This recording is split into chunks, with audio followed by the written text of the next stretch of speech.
when I was a kid growing up, there was this plumber that came to our house to work on. There were some pipes down in the basement that needed some work, and this guy shows up. Me and my parents are at home. He shows up to the door, and I must have been around like 10 or 11 years old.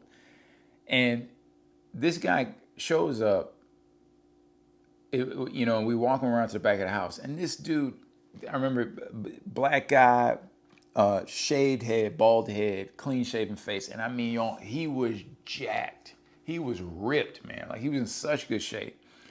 And I still remember that to this day. And what's so ironic about that is growing up, I never thought to myself, I want to be like that man wearing a suit headed to that office building, or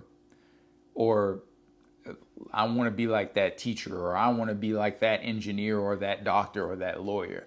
But when that guy showed up to the house, I remember thinking, I want to be like that dude. No question. I don't know if maybe he was like doing some amateur bodybuilding because he wasn't gigantic, but it was very clear that he worked out.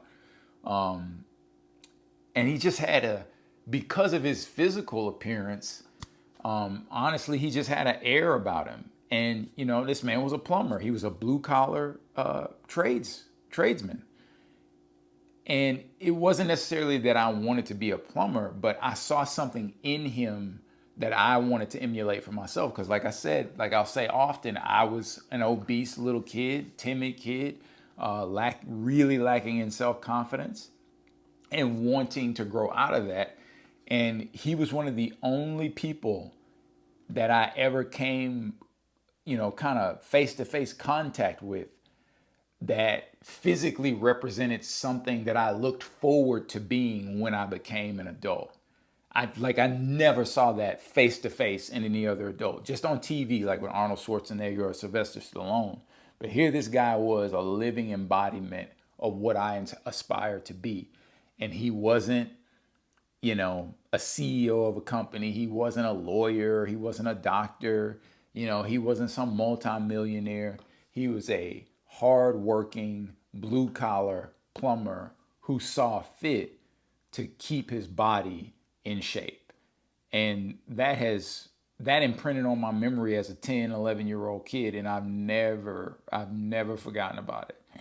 And so I tell that story just to show like the power of being present with our everyday decisions and how we live our lives, and how purposeful that can actually be in adding to the lives of others. I mean, it's been over 30 years since I met that guy that day, and I think that was the only time he ever came to our house. And I don't remember his name, but I've never forgotten him.